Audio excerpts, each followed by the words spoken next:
Hi everybody, it's Spacelab X here. I've been learning a lot about culture clashes between the United States and other countries, so I wanted to dispel some rumors, elaborate on some reasons for certain things that are different in other countries. So I'm going to be going over tips, toilet stalls, taxes, healthcare, and patriotism. I'll start off with tips. So, the history of tips goes back to before the Civil War, where wealthy Americans would travel to Europe, and we actually acquired that from there. So, in short, Europe, you want to know why we tip? We learned it from watching you!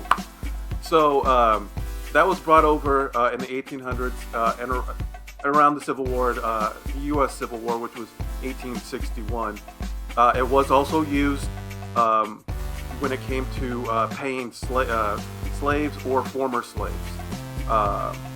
Now, why are there still tips in America?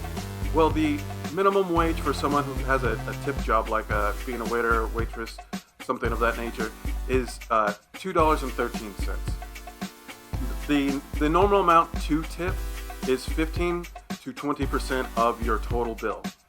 In many cases, people get tipped more than that. The tips are typically based on quality of service, speed, the quality of the food, the time you have to wait, your general overall experience. A lot of that is in there. A lot of the tips are shared between the wait staff and the hostess or the host at the restaurants.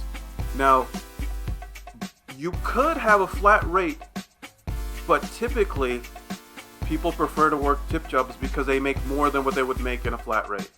For example, in the past, I was a valet. I did not make much, but when it came down to tips and everything that we split, we ended up making more than the average person was making, far more than minimum wage, a pretty generous amount of money per hour.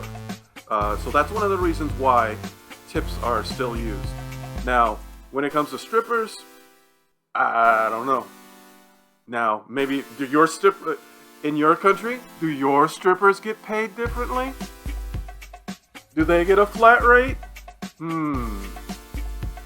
Comment, let me know. So the next subject is toilet stalls. A lot of people get freaked out that are from other countries because the toilet stalls either don't go down low enough or the crack in between the door is too wide. And I can understand that. So, why is there a gap? I've only heard theories. I might actually have to reach out and speak to a toilet professional, one of those people that installs toilet seats and installs bathrooms. I'm not sure exactly why. I've heard it's easier to clean, better ventilation. In case of an emergency, it's easier to get to the people. People actually get stuck in toilet stalls. Sometimes the latch breaks. That actually happened to my mom recently. Oof, rough. So I don't have a definitive answer as far as that goes. So we'll just have to leave that as a mystery. Now, no tax included. A lot of people are complaining, they're like, well, why does this say this? And when I go to pay for it, it's that. Well, it makes sense in some areas. In other areas, it does not. Many cities in the United States, New York, for example, are composed of communities, or in this, I'll use New York City, for example, boroughs. New York is composed of the Bronx, Brooklyn, Manhattan, Queens, Staten Island, and normally, I'm in Arizona. Also, for example, the 5th largest city in the United States is Phoenix, Arizona. That's composed of Mesa, Chandler, Glendale, Scottsdale, Gilbert, Tempe, Peoria, and Surprise! Why would you name your area Surprise? I don't know. I don't know the history of that. That might be a story for another day. But for example, the sales tax rate in Mesa is 8.3%, and Chandler, it's 7.8%. So we have something called a MSRP, Manufacturer Suggested Retail Price. That's what the person who creates the product recommends that it's sold for.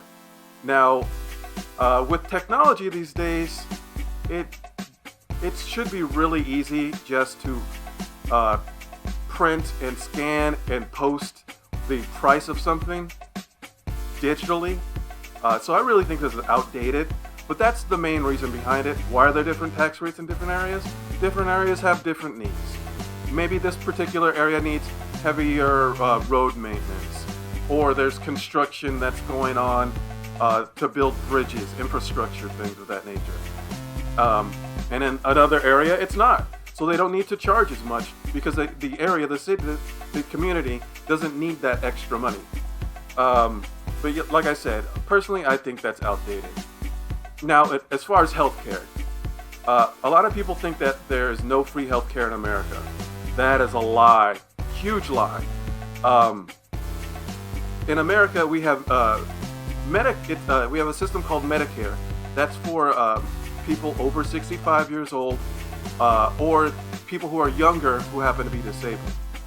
It's the free healthcare that the government pays for. Now, in other cases, with low-income people who are adults, there's Medicaid. That's also free healthcare. If you don't make enough money, you're still covered. So the people who really pay for health insurance are the people who can typically afford it. There are some people that get caught in the gap between being young and not disabled, or above what's considered the low income level. But it's that the idea that there's no free healthcare is not true. And also, if there's an emergency, we're not going to let you die. If there's a car accident, if there's a bike accident, if there's a crime committed, you get assaulted, you get stabbed, you go to the hospital, they're going to make sure you don't die, and then they'll give you a bill. So, I mean, it's not free, but you're not just going to die. You're not just left on your own. You get to a hospital, and in a lot of cases, there's religious hospitals, and they may completely ignore the bill, depending on the circumstances. There's donations. People donate to hospitals and cover medical bills, partially or completely. Another reason, now as far as why we don't have a universal healthcare system, there are 333 million documented American citizens. Now, for example, people always talk about the UK having free healthcare. There are 68 million people in the United Kingdom. 68 million. It's just too expensive, and that's paid for through taxes.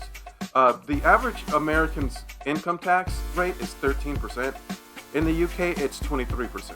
Now, you would think, okay, well, you get what you pay for. So we Americans have all this food. They're fat. They're out of shape. Many of them, at least. So you would think there's a big difference between life expectancy, right? Well, turns out not that much. The average life expectancy for someone living in the United States is 78 years old.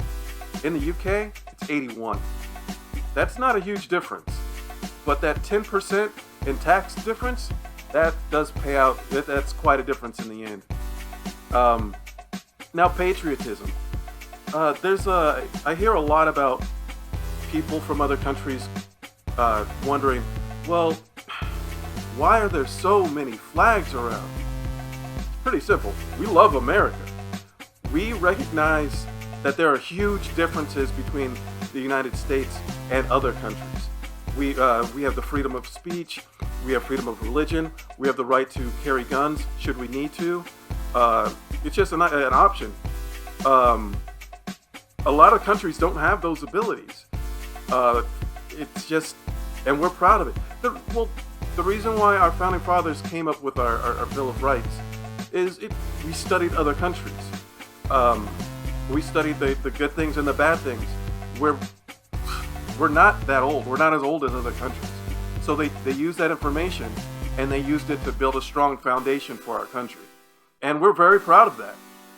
There's the reason why we have so many different options in grocery stores. I hear that people say our grocery stores are so big with so many options. It's because we have capitalism and we have competition. We don't have a lot of businesses that are state funded and backed. These are companies that are like, you do your best, and if some competition comes up, boom, you either both get better or one gets eliminated. It's dog eat dog with our stuff. And because of that, the quality and diversity and products and things like restaurants are something that are a benefit of that. So that was just me running through a few things. Like, comment, subscribe, and leave things. If you leave things in the comments, I'll respond to them and let you know what I will do. There's also, I can definitely do other videos. I can tell you about my personal Black experience in America.